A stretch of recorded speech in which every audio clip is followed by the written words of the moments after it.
Hey, we are rolling. Turono Talks, Volume 2. Everybody introduce yourselves. Dustin, Wareham, DJ D's Nuts, Mr. 80s favorite babies, all day, every day, up in the building. What's up? Yo, it's Mike Stoan. You already know. Yeah. And your man, Maloney, Breaking Records Radio, No Condom Podcast, Breaking Records, all that good shit. You know, we about to get in here. We're about to have some good discussion with y'all today. Yeah. About to jump into this Turono Talks. Yeah, and hopefully everybody on the live, they cooperate with us, add to the dialogue, ask some questions. You know, we all about Tune that. in. And Drop some lines. So either way, what were you just about to jump into? The King of the Dot, 10 years. 10 years. Happy 10-year anniversary to King of the Dot, man. Shout out to PvP, shout out to Organic, shout out to Sandeep, shout out to the whole squad, everybody involved, you know what I mean? Like, can't believe it's 10 years for real. Oof. That's crazy, eh? 10 years, and they got a movie pretty much. Yeah. You know what I mean? Yeah. And they're worldwide. If they're not the biggest battle league in the world, they're definitely right up there with the top biggest battle leagues in the world. So I think they got to be the biggest at this point. I wouldn't be surprised. Who's bigger than King of the Dot? No one I could think, and even the competitors I could think of, like Eminem ain't going to them with a movie. You know what I mean? Like you're doing something fucking right if you're in that rank. Yeah, absolutely right. So shout out King of the Dot, shout out Organic, man. You know, and these guys took it worldwide, man. I'm definitely proud of those guys. I'm proud to be homies with them, and at least I'm saying not super tight, but at least know them and be able to say like, yeah, I know the King of the Dot guys. You know, like. And actually, do you think because he's your homie, but do you think PvP, I know he's always stayed in the background and stuff, but he doesn't get the credit he deserves in that movement? Well, I think it's because he just kind of enjoys the background. I think once he decides that he wants to get out of the background a little bit more and kind of, you know, I think he'll definitely get the credit that he deserves. But yeah, for sure, he deserves a little more Like a lot credit. of people sleep on, like, everybody thinks it's all organic, all goalie, like, you know what I mean? But yeah, no, definitely. Shout out PvP, you know what I'm saying? He's putting his work. He deserves, more credit. We're drinking the beers right here, so we're burping. Hey. But yeah, you know what I'm saying? Shout out PvP. That's my homie. That's my DJ. Yeah. You know what I mean? And he's one of the founders of King of the Dot. So I always tell people that. I always name drop and be like, yeah, my personal DJ is founder of King of the Dot. Right? You know what I mean? Like, not too many people really know that. You know what I mean? So shout out to him. But shout out to them, man. 10 years is huge. That's crazy, man. Before King of the Dot, really, we had a few battle leagues and we had 8 Mile. But these guys have literally changed it to the point where Eminem's name dropping them in songs. Yeah. Eminem's showing up to movies, that are basically based on battles that these guys have done. You know what I'm saying? It's crazy. So proud of that. Toronto's not just Drake. Toronto is KOTD, and KOTD has done big things for this fucking city. So shout out those dudes, man. It's kind of dope too, because if you think about it, like especially like me, right? You guys outdate me a bit, but being born in '89, being a '90s baby, like growing up, you look at like Canadian hip hop, and you had your main dudes, right? But like you felt like there was no identity for Canada. You know what I mean? Like in like whether you listen to like underground or you listen to like mainstream, we had our shit, right? But we had like no global identity. Yeah. And I think it's really dope because you fast forward even like or backwards like 10 years, but you like look at it now. Right. KOTD represents like anyone who's a fan of bars, underground hip hop and shit. KOTD. Yeah, absolutely. You know what I'm saying? And anybody who's like a fan of pop, hip hop, doesn't know shit about the culture, don't care about lyrics. Absolutely. Drake is on top. Yeah. You know what I mean? So we're represented in both. Yeah. To the fullest. Shout out DJ Doctor too, because he's held it down for a long time, and I feel like he doesn't necessarily get the the credit that he deserves, because he's an amazing fucking DJ. So my shout out him. ex-girlfriend worked with him at Real Sports. Oh, Real Sport? Okay. Yeah. Okay. Yeah. That's dope. That's fuck, man. Pretty good spot to work. All the Leafs games and stuff. Yeah, she wasn't in, like. I don't know either way. That's another conversation. But, what I mean? We don't need to talk about exes on this show. No, we do not. We moving forward. We not looking back. Yeah, exactly. Okay. The only time we looking back is to make progression in a forward manner, right? Right. That's what we're about here. Exactly. But shout out to KOTD. They deserve it. 10-year anniversary. They definitely deserve that. And big things to them, man. Either of you guys wrestling fans by any chance? I am not. A lot of them are You're not a wrestling dying. fan? I'm a big wrestling hater advocate. A lot of them are dying, though. That's the sad part. Right, that's what's up. I'm a huge wrestling fan, like absolutely superly huge wrestling fan. Word. So, unfortunately, Jim the Anvil Neidhart just passed away. Rest in peace. Rest in peace, right? I'm sure you know Jim the Anvil Neidhart. I honestly don't. I used to love the Heart Foundation. Right? The Heart Foundation was Canadian product. Exactly. And you know what's really crazy? You're not really a fan, but there's a picture of the Heart Foundation, and it's Brett, it's his brother Owen, it's the British Bulldog Davy Boy Smith, it's Jim the Anvil Neidhart, and it's Brian Pillman, who's an American dude who he trained with them. All those guys are dead except for Bret Hart. Like, that is fucking nuts. You know what I mean? That's crazy, I don't know any of this. Wait, did you say except for Bret Hart? Except for Bret Hart. Bret Hart's still alive. Wasn't he the one who fell from the ceiling? No, that was his brother Owen. Oh, his brother Owen unfortunately okay, passed away, right? Yeah. So he unfortunately passed away. His harness or something broke, and he was coming down doing a stunt. And he had fallen in the ring and hit his head and unfortunately passed away. He was really dope, man. He was younger than Bret, too, but, Do you know what's crazy, too? I never realized, like, especially when I was growing up, well, I guess, where I grew up, like, it was a conversation me and you had about having to defend hip-hop growing up, right? Yeah. And that's why old heads, I think, personally, are so critical of the music that comes out, especially nowadays, because we grew up having to defend hip-hop, right? Now, you guys are older than me, but you grew up in Toronto, so it was here first. I grew up in a smaller town, Brantford, so when I was coming up, I was the only kid in school wearing FUBU and shit, you know what I mean? Right. And, like, shit like that, and, like, people looked at me like I was a fucking weirdo. And so, like, I had to grow up defending hip-hop, right? Finding the good in it and, exposing it to people like, this is why I love hip-hop. It's not what you see. You know what I mean? Exactly. So I think that's one reason why we all defend it so strong, but the point I was getting at was, I guess coming up in that time, I never realized how many people that identified with hip hop culture identified with wrestling until Facebook, man. Well, you gotta understand. You know what I'm saying? Like, they both came into their own in the early '80s. So when WWE and Hulk Hogan's coming to his own, you got WrestleMania 3. You also got Run DMC popping off. All at the same you got time. MTV. Like, MTV is kind of what made WWE what it was. They had a really MTV? MTV had an early relationship with WWF at the time. Cyndi Lauper specifically. And, that really helped blow it up on a worldwide scale, worldwide level. Know that. So, if you look at the 80s, that's why I like 80s favorite babies. I chose that name for a reason, because most of the things that are synonymous with how we live today, whether it's video games, for the most part, Nintendo home video games, Nintendo, Sega, all that stuff came out in the 80s, right? Hardcore drug culture. Hardcore drug culture. There you go. Hip-hop music, you know what I'm saying? Like, all that shit. Wrestling really blew up in the 80s. Cable. The early 80s was crazy for that shit, you know what I mean? And wrestling and hip-hop, they're synonymous because most of the guys rapping, they grew up watching that shit. Especially if you grew up in the East Coast, you grew up watching WWF. So you knew. And I can't lie, I did watch it when I was a kid. That was around the time when, like, Steve Austin was big and fucking, like, the Hardy Boys and fucking The Rock was still a wrestler, not an actor. You know what I mean? Fucking, but, I think it was one of those things, and actually I wonder if you guys maybe, you would have learned it earlier than me, but I wonder if you had a similar relationship to it in a sense.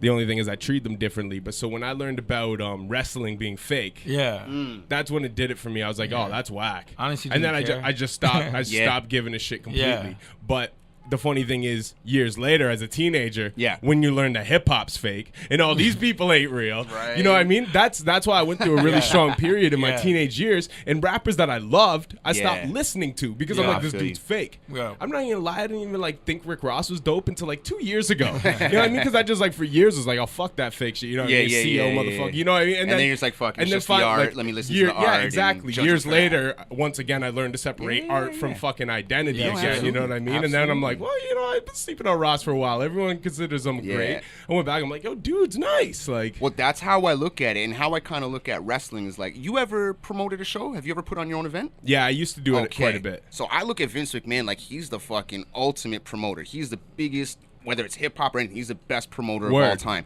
Because think about it. He's selling out shows almost every fucking night for how many years now? Yo, and you know what? When you say that, I never even thought about that, right? Exactly. Like, you look at it like a league, like a sport, like something exactly.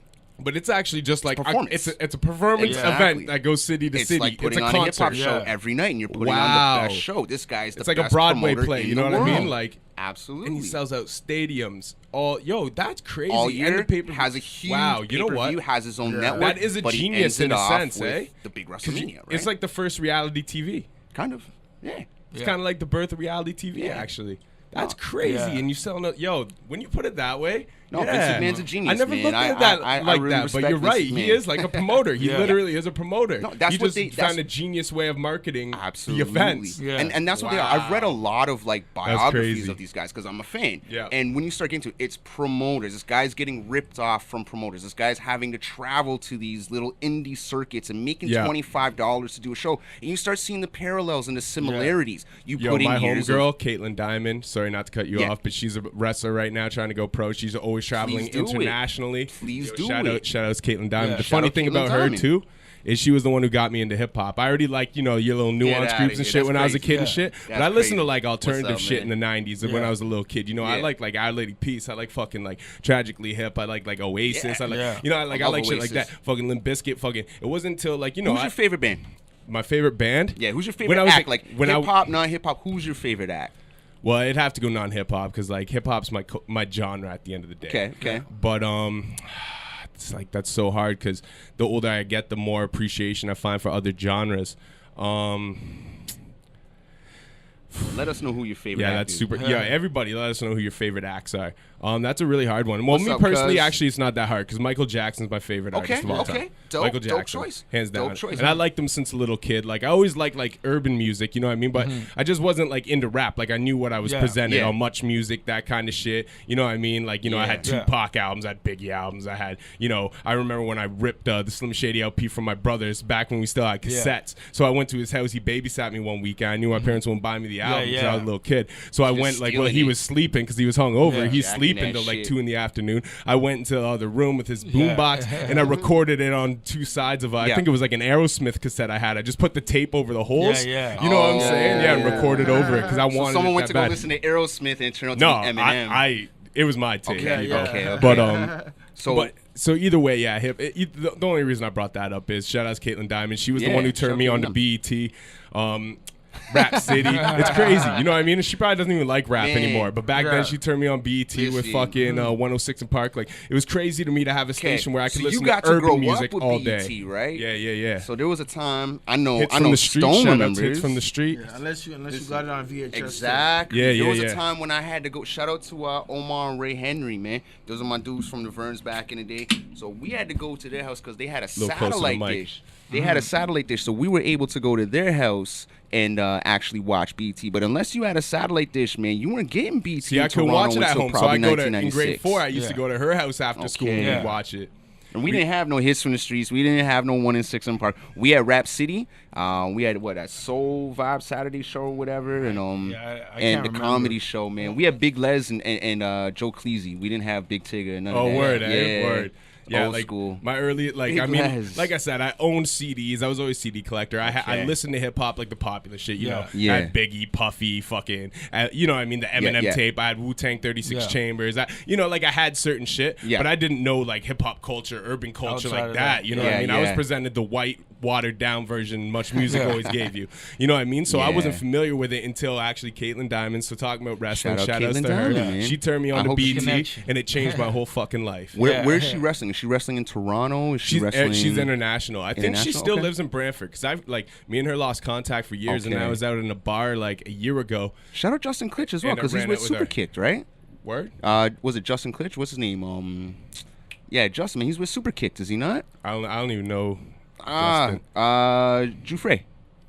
Oh, word. Yeah, Jufrey. I think he's working with Superkicked. Okay, cool. Yeah, man. Shout out my dude. Shout out Frozes because me and him snuck into a Ring of Honor event not too long ago. Just straight up side door snuck into that shit. Me and Fro, I got a million Frozes stories. I'll put no comment on Frozes right now. I was just curious to hear. You know, I think he got salty with me over like he posted something on a post one day, and I was like, "Fuck off, Frozes," and then he like unfriended me and shit. And then he tagged me on Instagram one day, and he's like, "Yeah, step to this heat," and I think he was like dissing me. He was like sent me these little clips of a song playing off a computer, and I couldn't understand anything, but like I only heard the word white bandana. Yeah, I'm like, "Are you trying to diss me?" I'm like, "Yo, you gotta like at least send me the file so I could like hear what you're saying." saying if you want to like go, if you want to go for the smoke. Froze is my boy. You know what I mean? Man. I even tried to add him back on Facebook because I didn't think it was nothing serious, but he didn't accept. Yeah, sometimes on Facebook people take shit too seriously. Yeah, it was small shit. And it was some post like, I think he put like a sarcastic comment on my post, so I'm like, fuck off, Frozes. I was drunk. You know what I mean? Yeah.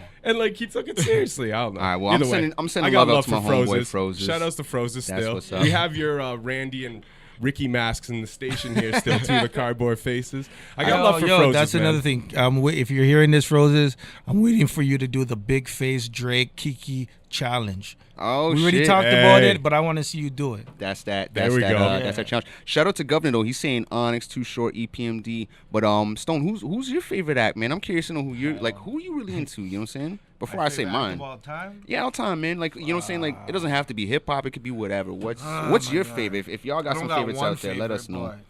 Shout out Governor. I don't have one favorite.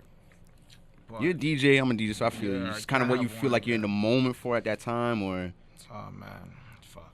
It's hard, right? I'll just say James Brown for now. Okay. That's dope. That's dope. There's so much more, man. Michael Jackson, Michael Jackson. Me, See, for me, you guys might not even ever heard like my favorite act with Deftones. I knew that. Oh, see, you exactly. So my closest friends know, and some people out there know, like I'm a hardcore like rock and roll, hard rock fan. As much as I love hip hop, I got rock band. Shout out my sis Jen. What's up? And your first album had a lot of rock influence. Well, because even before I worked on that album, I was in a band called 85 East, and we had put in like a good, I want to say 5 years worth of work, probably worked on a full album, right? So shout out to them. But yeah, Deftones is definitely my favorite act, and it's just dope to have like different eclectic acts or whatnot. Yeah. But like, I don't know. Music's music, what I'm saying, regardless and whatnot. So so we got a question here from somebody. It was a little while back, but I just didn't want to cut off the conversation. So it was on what we were talking about just like previous to that, but about like radio and like how we have the two identities now. Like we cover both sides of the culture now, right? And the homie Robert Woolley, he asked, all right, here's the first question: would you all do radio for other genres other than hip hop? Yeah, hell yeah, why not, man? Why not? You know how big radio is for rock music? But I would do it for classical music if I had to. But you wouldn't do it for hip hop? I would do. I would do it for both. So like, would you water your shit down to get like a check? I think that's the perspective. You mean like make music? You mean like water your music down? Well, for I think radio? like do radio. Like do the radio. Like to be a radio artist. You know what I mean? Would you be a radio artist and test your integrity, or would you? Why not? You don't have to test your integrity. But he said for other genres other than hip hop. Let me reread this. Make sure I got it right. Absolutely. All right. Here's the first question: would you all do radio for other genres other than hip hop? Yeah. So I think he's already kind of like assuming we have that cultural identity where we wouldn't compromise it for, but would you do it for other genres? Yeah, why not? I like other genres of music. And would you do it for hip hop? Yeah. You Well, I wouldn't necessarily water my music down. You don't have to necessarily water your music down. But you go with an image. You'd go with like a pre-packaged image that a label gave you or something to get radio. That'd be a little fucked up. Yeah, that's a little. If you're not organic, you're not going to succeed. That's the thing with hip hop. Be yourself to a degree. Yeah. The most successful, but those are one-hit wonders. The most successful individuals in hip hop or music at all are the ones who are themselves. No, I think it's the people who learn how to balance fake with real.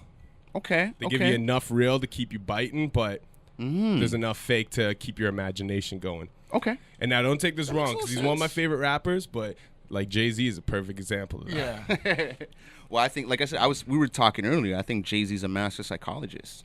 I think Jay-Z. He's a smart dude. I think he's beyond smart. I think he's a genius. He's one of my favorite rappers. Like I think he like, you know what I mean? Like, and I'm talking like I'm not just talking rappers. Like I'm talking MCs. Like he's one of my favorites. Like I'd put him top 5. I used to hate him when I was a kid. I grew up. It wasn't until I heard Threat. And I'm like, yo, Hove can spit like this? And then I had to go back and check his whole catalog and be like, what the fuck have I been sleeping on for all these years? Sure. And then, then I you find the original Flavor shit. You find like the Big Al album feature, the fucking Stretch and Bob Beetle. You find all that. Well, I already heard the Stretch and Bob Beetle. You know what I mean? But in my personal opinion, you look at everything differently. Yeah. In my personal opinion, Jay-Z is the greatest straight rapper of all time. Because I'm from the generation where we argue about rappers and versus MCs. Yeah. So Jay-Z is the best rapper. He showed up to the job. He murdered it no matter what era he's in. Yeah. He made mad money. and he was the coolest motherfucker in the room and on the microphone doing it. He's the Frank Sinatra of my generation. And actually, you know what I'm saying? You saying this too, and it goes to a point you were talking about the one day when you said Busta Rhymes doesn't get the credit he deserves. He doesn't get the credit he deserves. Why don't people mention him? But he's too animated. Because he's too animated. And this was the point I made. A point I made was that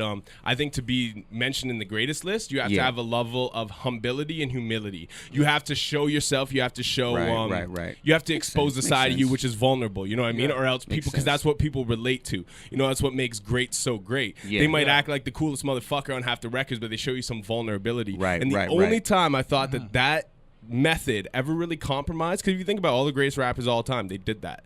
Like literally every single one.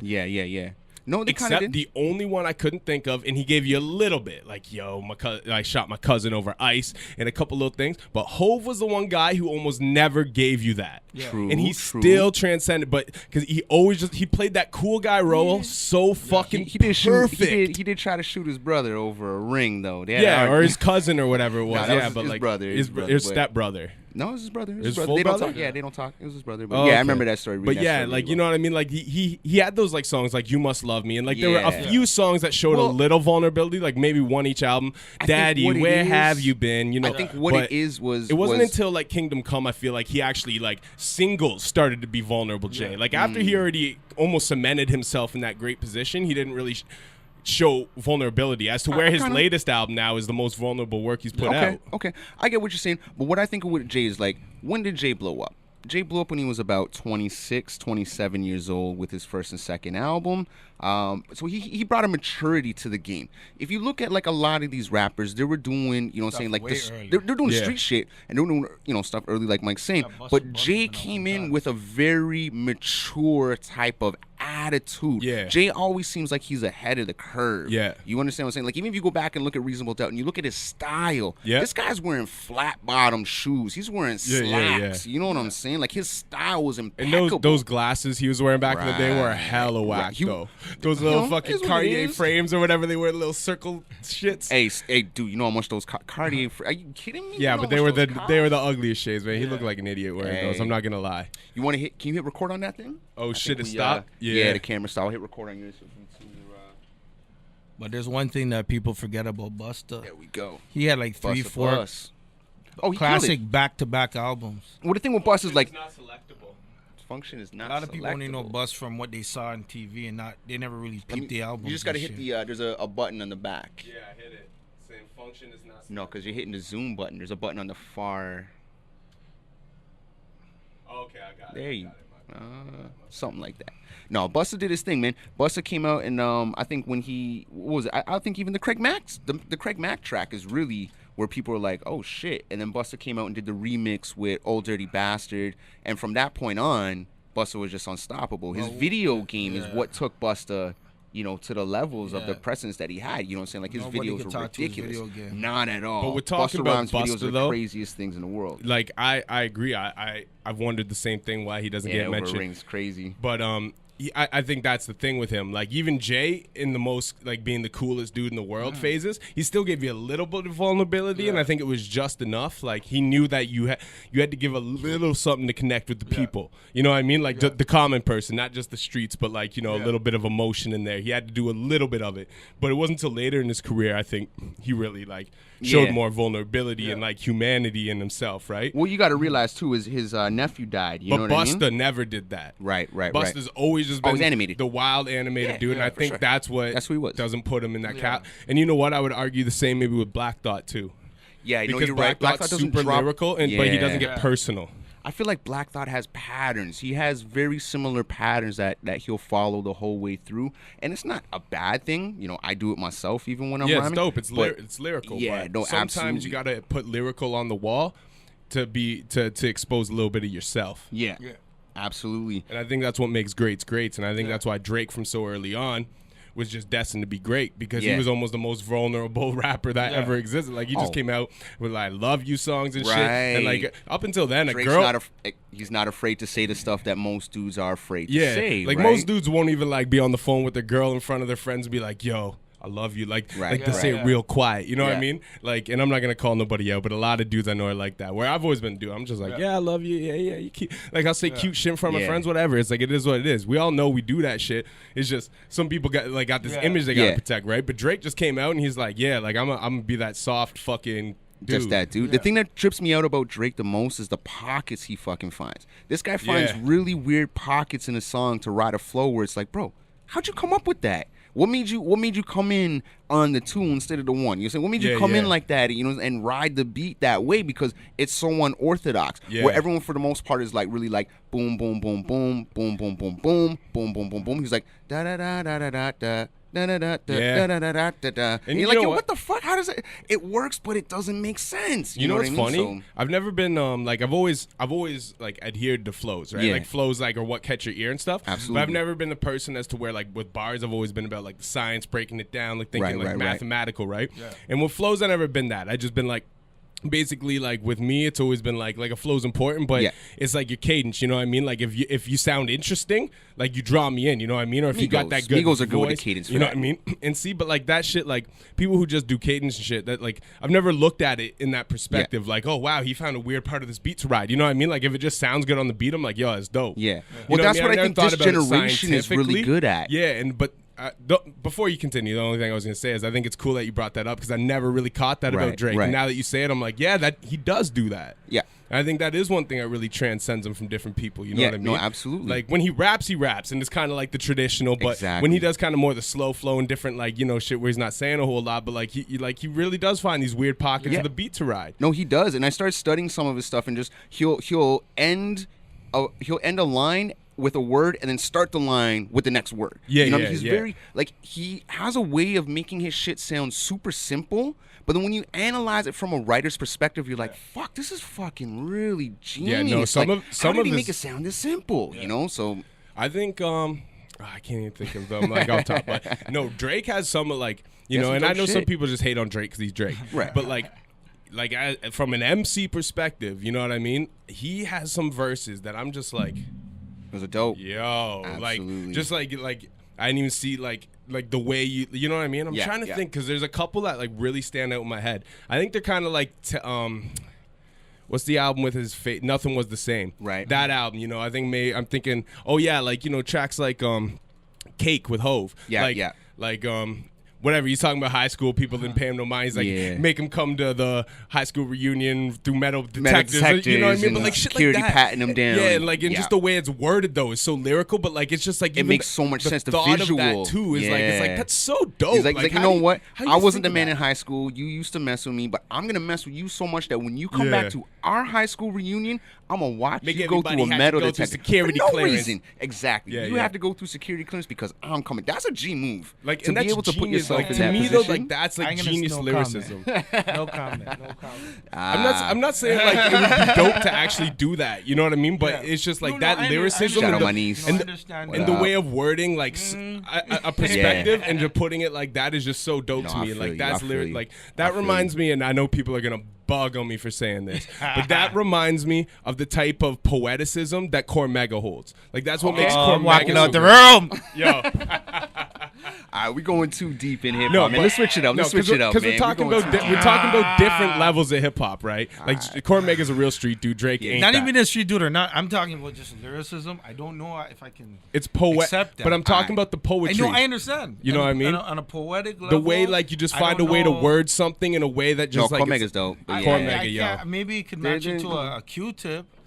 No, Q-Tip ain't even lyrical like that. No, but I'm just saying, if I'm talking about being poetic. No, I feel you. Q-Tip was more the, he was more the... Fife was nicer with the pen. I feel you on that. That's a good topic. If you want to look at it. Shit. Should we talk about that? I think if we start really going deep into the hip-hop right now, we're not going to get off this topic. So maybe we should kind of like segue into something. This is true. We'll talk about something else for a bit. You guys Bond fans? Get back into hip-hop. You know what I'm saying? You guys... Who's James Bond fans in this room, man? I've never been one. Have you ever watched a James Bond movie? I've watched a couple. You've watched a couple? You a Bond fan? Yeah, I'm not a fan, but I've watched it. You guys hear that they're thinking about doing Idris Elba as the next James Bond? Yeah, that's dope. Yeah? What do you think about that? I don't like the thinking about it and then pre-hyping it and then it doesn't deliver. Or I haven't shared it on Facebook. I don't care.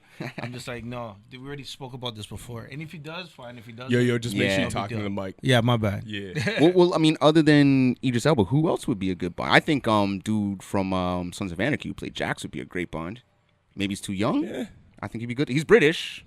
Right, I think they need to dead the whole British fucking image thing, you know what I mean? But that's the whole thing with Bond, though. He's a British MI6 agent. You can't make him American CIA. We live in the era where it's all about changing everying. Like the last Ninja Turtles, they were all girls, weren't they? Or the Ghostbusters or whatever. Yeah, the Ghostbusters. I don't know about the Ninja Turtles, but the Ghostbusters. Whatever, Listen, I kind of like that Ghostbusters movie. A lot of people shit on it. I didn't mind it. It or wasn't even bad. like the new Evil Dead. They redid the Evil Dead, and instead of like Ash being the badass, like the chick was the badass. You know what I mean? Like they're like they're rewriting that kind of So they're changing with them changing the classics. No, I'm the classics. I'm all right with it, but that's what I'm saying. You got to get off the British tip with Bond. Like it's. But he's an MI6 agent. He can't not be British. All right, you want a great comparison? Okay. The original Scarface movie made in what, 39? It's about Al Capone. Right. When they remake Scarface, they make him this fictional character from Cuba over there. You know what I mean? You can switch the narrative. Al Pacino killed that shit, by the way. Yeah, and that's the more classic movie than the fucking Al Pacino one.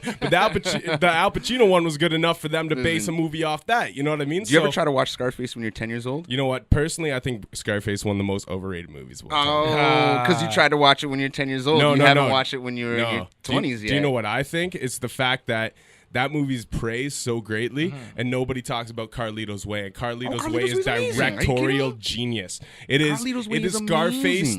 It's the good version of Scarface.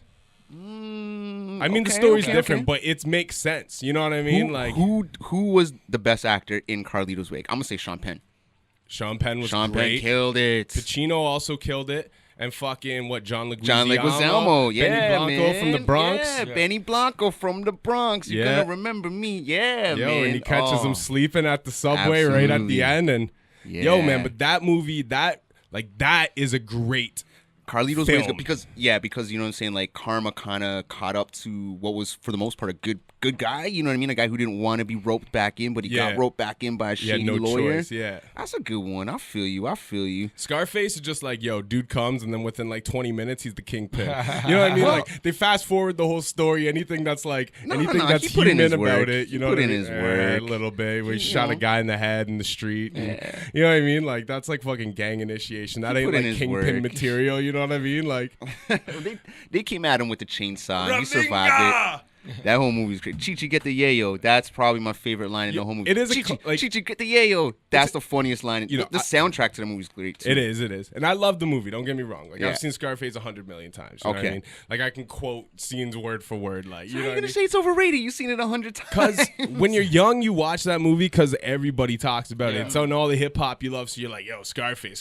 Yeah. And plus everyone you're growing up with feels the same way. So like you're always watching Scarface. I've watched that movie on every drug fucking possible. What about Paid in Full? And then Paid in Full, I actually haven't even. It's based on a true story. I've only seen it once, to be honest. Okay. I gotta rewatch that. Okay. But to me, Cam Scarface killed it. As I got older, you know what I mean? I started to like respect really good movies, like Goodfellas, like movies that are like they even similar topics, but they're very well directed, well written, well put together movies. I always felt like at the end it just got kind of really weird. You know what I mean? Like it ended, especially the way like De Niro kind of got towards Tommy Hill's girl and stuff. Near the end, it kind of like rushes. I almost feel like kind of like rushes to the end of a plot. It just kind of fell apart, right? But it's still great, and I think the end, it's still the end. Like you make a good point, but Martin Scorsese to me actually is the best director of all time in my opinion. You ever seen Deer Hunter? No. That movie. You ever seen Deer Hunter? No, I'm not too much of a movie person. All right, so Deer Hunter's De Niro and Christopher Walken. Okay. And they go off to Vietnam. And in Numb, they wind up getting into like a Russian roulette type game. Yeah. And it looks like like Christopher Walken like kills himself, but apparently he lives or whatever. So De Niro goes back after the war to go bring him back and whatnot. Yeah. But that movie, Deer Hunter, is one of those movies where like you just watch it and you're like, is that Scorsese? I don't know who did Deer Hunter, man. I just know it's like one of those movies with De Niro where he's not playing a gangster and Christopher Walken's in it, and you're like, I love when De Niro doesn't play a gangster. Raging Bull. There's some Bronx Tale. There's some actors that I look at like me and my girl were arguing about this and that. Like, she's like, I like Matthew McConaughey. The prototype, but I'm like, Matthew McConaughey is always the same guy. Yeah. Whether it's, hey man, you know what I love about these high school girls, or whether it's a fucking the Lincoln Lawyer. Like in the Lincoln Lawyer, he switches and has a heart. But for the first half of that movie, he's that same guy. Okay. There's that fucking movie where he's the pothead surfer. Like every movie he does, he's the same fucking guy. I feel like he is a pothead surfer in real life. Yeah, him and Woody Harrelson. Like I feel like he just like plays himself all the time. You know what I mean? Yeah. But that's one thing I can't say about De Niro, because though he does a lot of times play the same guy, he does have those breakthrough moments where he doesn't, and he always does a phenomenal job. That's what I really like about Bronx Tale, because that's a gangster movie. You expect De Niro to be the gangster in that movie, and he's the most regular guy in that movie, right? Yeah.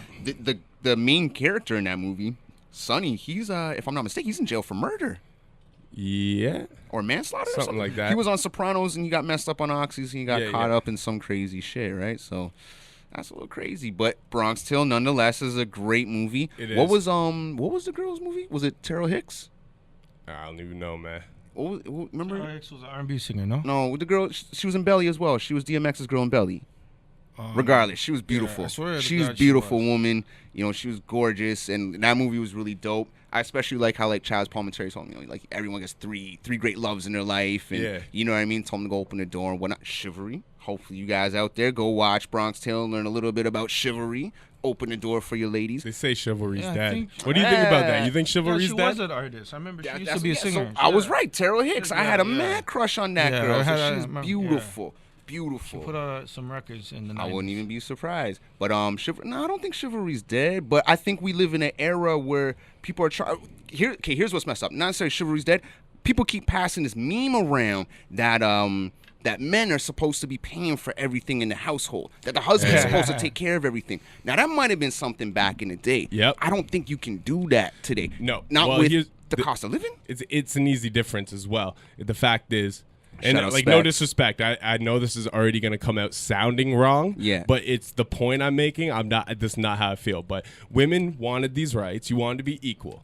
Mm-hmm. Not saying like everyone should be equal. That's why I said the way I started. I knew it was already going to cause heat. But what I'm saying is, you wanted to work. You wanted to have a job, right? Right. So all that shit deaded once you start bringing an income. Yeah. See, the man used to come home and I seen a meme the other day, like saying something about like, should the man come home to a meal already made for him? Yeah. And like, you know, there's or who gets served first? The kid or the husband. There's words on both sides of the conversation. What up, well, either way, I think the old way of doing shit, like I think the kid regardless should be served first, because that's the one to pass on life, right? Yeah. But aside from that, you know, you had people on both sides of the argument, but the way I see it is that's exactly when it deaded. Like, as soon as the woman was bringing in income too, and this was a shared effort, you know what I mean? You weren't the only one busting your ass all day. Even though the wife was home busting her ass at home, now the wife's out busting her ass at a job, and now she's still usually the one coming home and doing more of the fucking work. Yeah. You know what I mean? So no, you shouldn't have your meal first. If anything, your lady should have the fucking meal first. It should be the kid, the lady, then the man. You know what I'm saying? I think everyone should be served at the same time. I agree. Right? I actually agree. I don't mean it like that, but yeah, no, my cousin just said it, you know, herself. Like, what real man would want food before the child, though? And that's real. Yeah, like, you know what I'm saying? I want to make sure, okay, yo, kids are fed. All right, boom. You know what I'm saying? I'm getting mine after. I'm not someone who's like, okay, I got to get mine before the kids. Yeah. You know? Yeah. I'm going to go out there and make sure the kids are taken care of. My girl just said, I'm completely okay staying home and being a housewife. And there's a lot of guys that are okay with that. Like, I'll be honest with you. If I can make money at home and I'm having kids, I have no problem staying home, taking care of the kids, and doing whatever side hustle I have to do. If, you know, my wife has a job where she's making mad money and she doesn't want to, you know, do that, whatever. Like, if and it's going to save us money for us all, But if we're struggling, then no, you both got to work. Exactly. When you both got to work. And, you know, this whole meme about, splitting the bills is what roommates do. Husbands take care of the household. I get it, but it's not 1920. Do you know how I feel about that? I feel like men, you know, like, for the majority of the time, you know, as long as it's your idea to date, whatever, you know, especially, but like, you should be paying for meals, you know, like there's like certain men courtesy you kind of do, but like in an era where like your girl might be bringing home more money than you are, you know what I mean? Like, you think really that he should be the one paying for everything? Like that, you think, you know, like, No, it ain't like that. Those are old ideologies. And the same with the fucking feeding the man when he gets home, all that dumb shit. Like, all that shit's are old ideologies. Absolutely. And that to me is just stuff like it's a society where it's like, oh, you got to put the man first before everything. And to be honest with you, it's like, if you out there and you hustling and you busting your ass and you doing whatever, regardless if you're single or you're with a family, you're good. Yeah. But if you're lazy and you expect your wife to take care of you, she should kick your ass out the house. You need to go exactly. get yours. You got to contribute. And same thing with the woman. You know what I mean? Like, if your woman's not contributing the same way and, you know, you guys are doing certain things, then you got to break it down and be like, hey, what's up? Because unfortunately, the cost of living hasn't kept up with the dollar. With inflation. With inflation at all. Not at all. If the cost of living had kept up with inflation and you could still buy a house for $40,000 and take care of your family. You think about back in the days, our grandparents, you know, they had one 40-hour-a-week job, and that was enough money to take care of all 8 kids, the house, the mortgage, everything. You could go to school in the summertime and pay for your college or university education for the upcoming year and probably buy yourself a car to go to school with just from a summer job. You can't do But see, and now when you talk about this, won't even get you tokens, I have a personal opinion. I don't know what you guys think, but when you look at the inflation and the way this has happened, to me, this is conscribed. This has been happened. That, like, what I think there was a goal from corporate rich people who control most of the money in the planet, you know what I mean? And I think the ideology, especially in the Western world, where money was almost like a free-for-all, like everybody could get some money, you know what I mean? American dream period. But what I think happened is that they wanted to destroy the middle class, and it's happened. And this is one big thing I like to talk about to people sometimes too, right? Because, like, me and my homie at my job were talking about this today, but he's like, you know, like, he said something about a car that drove by. He's like, oh, it's a nice Bentley. I'm like, actually, that's a Rolls Royce. I'm like, but I don't even think it's like that nice. You know what I mean? Like, because one thing I'll never do is I'll never look at a guy drive by in a car and turn my head and look at it twice, because that's that attention they're looking for. And the reason why I say this is because the thing is, people drive different level cars, all this shit, right? But the thing is, they destroyed the middle class a long time ago. Now, a person who makes $40,000 a year and $140,000 a year, and 9 times out of 10, they are the exact same fucking person, and they're on the same class level, because the only difference is the person who brings in 140 over 40, the guy who brings in 40 owns a Mazda or a fucking Honda he's paying off. The guy who makes 140 is paying off a Range Rover, a fucking, you know what I mean, some car that's out of his means. Like, we all live without our means, but to a degree where it's manageable. And it's the same thing, and that's why we're all the lower class. Like, the guy who makes $140,000 a year is in the same class as you and me, but we still have this ideology that a middle class exists, but it does not. There's the rich, and then there's us. And if there is a middle class, then it's these people we're looking at like celebrities who are worth like 3.5 net mil and stuff. They're the middle class, because we look at them like these are the richest people in the world, but really these people are like, they're nowhere close to the richest people in the world. I'm not even gonna lie. You dropping a lot of numbers right now. They're really high, and I'm kind of getting offended because I can't. No, I feel you, man. But at the end of the day, man, I'm not even gonna lie to you. I think, like, we live in a world where you could hustle and you could get yours. You can. Now, there are gonna be some things that, you know, we are younger. You might not be able to do certain things and whatnot. But we live in a world where if you really, really want to go out and get it, you can kind of get it. You know, and we live in a world where you can now get rich off of your passions if you just kind of apply that work. You know what I mean?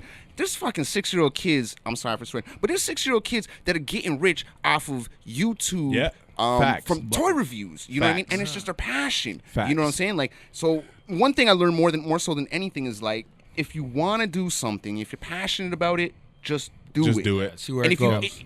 Otherwise, you're going to complain. You're going to say, you know what? I could have did this. I could have got rich. I could have prospered.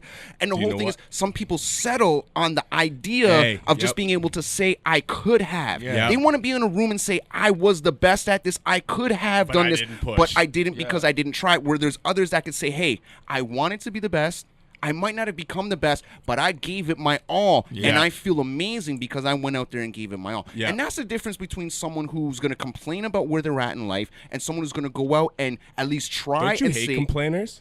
Kind of, but at the same time, I kind of complain a lot too. But you know what I mean, though? Like, that's the difference between someone who's going to go out and kind of like get it, and someone who's going to put their all into it, versus someone who's going to just sit there and say, okay, I wanted to do this. You know what I mean? And now, the only time I argue with your logic is that if you want to get rich off what you love, just as long as what you love isn't anti-capitalist, or exposing a system of something that's layered behind what you're supposed to be viewed as. Hey, Alex Jones got rich off of his. This is what I was gonna say, and that's to bring it back to last week. Though he may have said some hateful shit, he may have said some shit that people feel like they had the right to take him away. At the end of the day, you know what I mean? Like he was pushing a certain narrative generally. Yeah. Whether the extreme shit he said on certain ends, he was pushing a narrative. Yeah. And he's not allowed to get rich off YouTube anymore. So and that's an issue when they start to put their hand in and decide I don't like what this guy's saying. I don't like what you're saying is a problem. If the Sandy Hook. Sandy Hook. Yeah. Sandy Hook shit. No, I totally forgot what I was going to say. But anyways. No, he was trying to say that Sandy Hook didn't happen, and that's what caused him some issues and whatnot. Yeah, well, that's exactly it. And we covered all that last week. But at the just to bring it on that. Anything that you want to do in life, you know what I mean, you just got to try. For example, I met Stoan. I met Mike here going to Trebas because I said I wanted to get involved with the music industry. Yeah. You know what I mean? And a lot of people at my time, my age at that time, they weren't really willing to kind of even leave Scarborough where we lived. I said, I'm going to go to a school and invest in it. Yeah. I met this dude. We're going on at least knowing each other for almost 17 years off the strength of that. Yeah. Now we're at a point in my life where 95% of the friends that I have are people that I have met from this industry. Yeah. I wouldn't be in this room speaking to you if it wasn't because of this industry. We met through that hip-hop. Right? Same met with Stoan. Yeah. I met Stoan. I literally was just friends with Stoan on Facebook, and we see each other at a show and continue the debate he started on Facebook. Yeah. And then next thing you know, we're building on that, me, you, and Kareem. At the time, man, I forgot. Yeah, it was just a matter of we were all just sitting out there shooting the shit, talking about the I think it was Wu-Tang shit or something. Like it was something like that.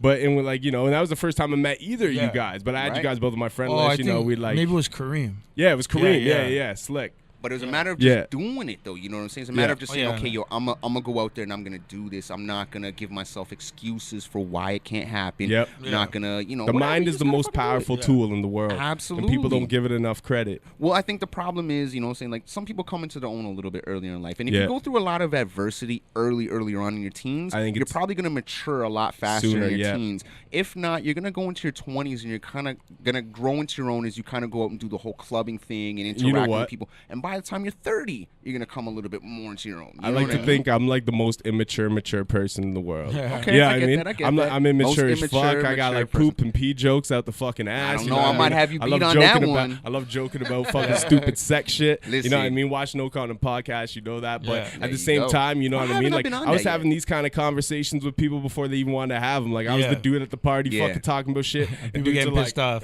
Shut the fuck up already. Like go back and freestyle, motherfucker. You know what I mean? Like some shit like that. The juxtaposition, you could either joke around or you could be absolutely serious. If you wanted it to. No, that's so I think that's a good balance to have too, though. You got to be, age ain't nothing but a number. You said that on a post today. Yeah, for Halle Berry, 52 years old, looking great for 52. By the way, she looks amazing for 52. Shout out Halle Berry because she could Hold up. I feel like I'm having a dyslexic moment there. Let me rephrase that. Let me say that again. Excited. Halle Berry can still definitely get it from me. I don't know what happened there with my tongue. It was getting tongue-tied. When she's 80, she's going to look good. Hey. Oh, for sure.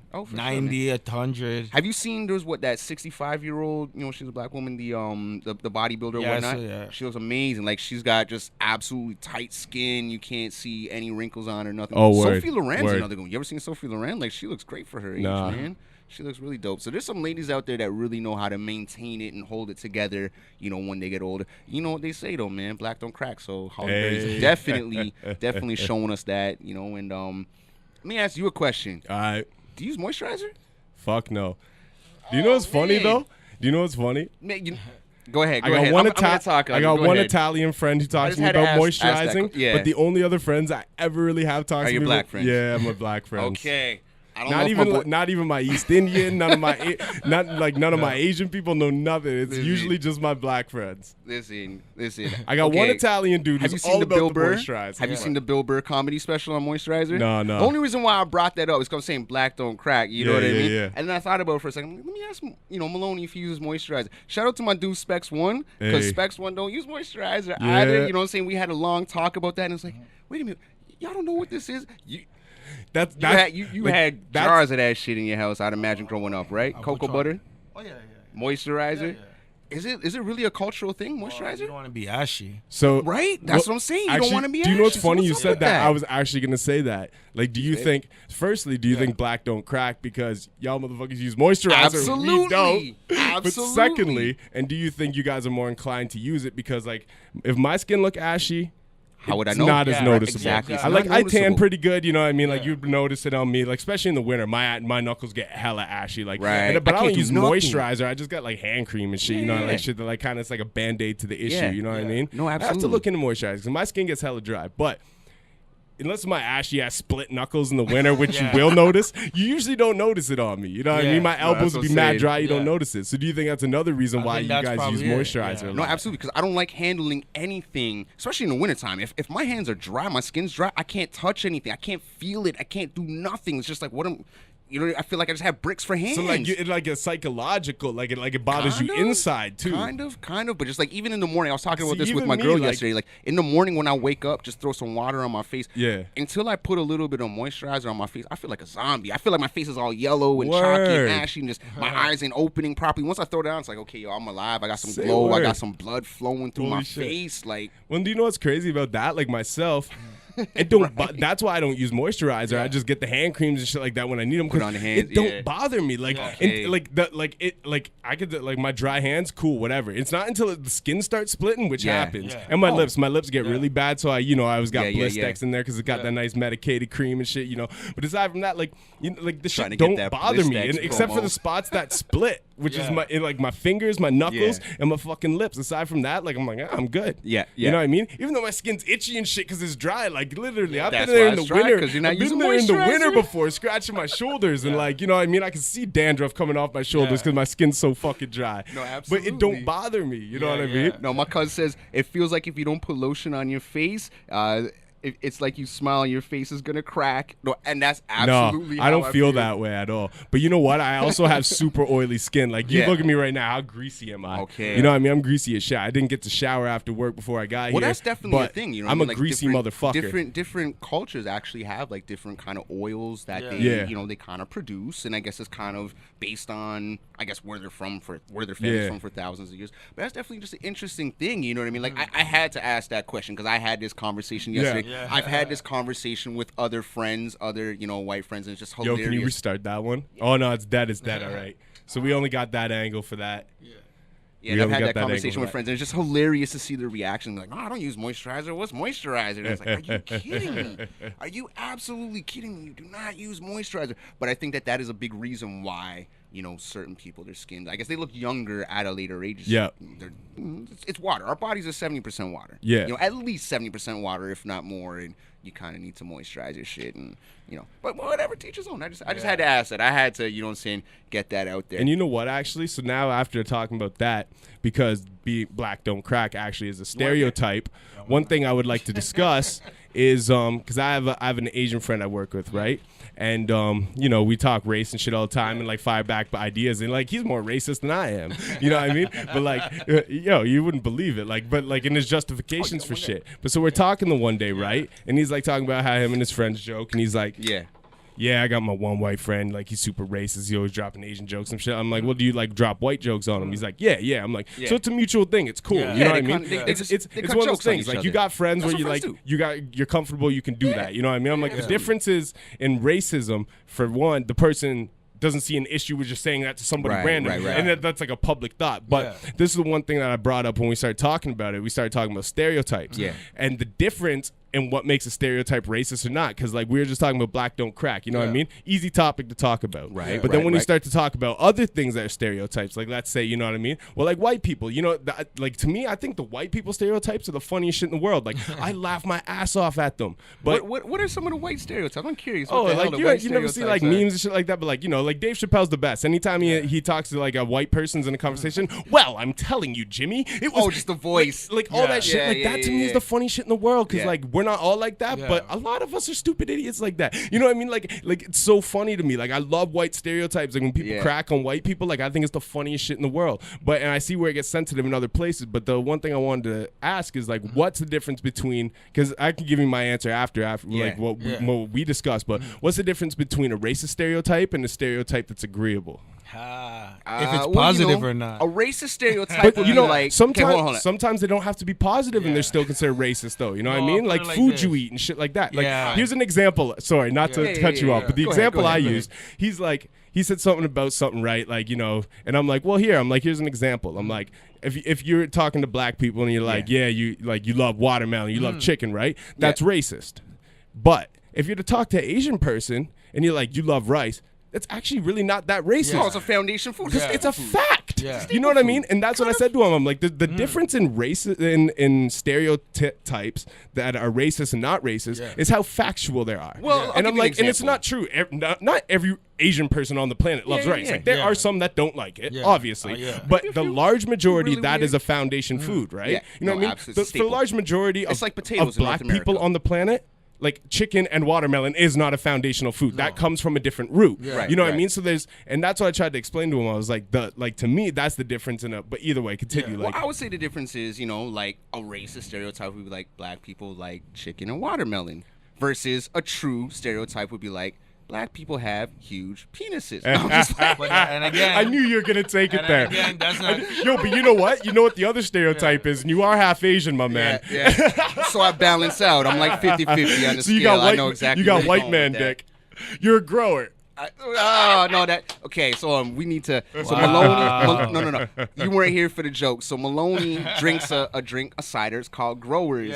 So I asked him if he wanted a beer. Endorse. And he's like, no, I got some ciders. And I looked over, the name on it was Growers. So I go, so you're a grower, not a shower. And he didn't really get the joke. I didn't get it. And I had to break it down to him with the whole like grower versus shower thing. So, you know, shout out to the growers that are out there. If it shout grows, out to it the showers. If it grows, it grows. Listen, I'm going to be honest. Shout out to the guys who work with what they got and don't give a damn about what they got because they're confident with it. That's the way to do it. Exactly, man. You got 10 fingers, you got a tongue, you know, you got other options. But, you know, if you blessed, you blessed. Shout out to those that are blessed like myself. Right? Any thoughts on the subject?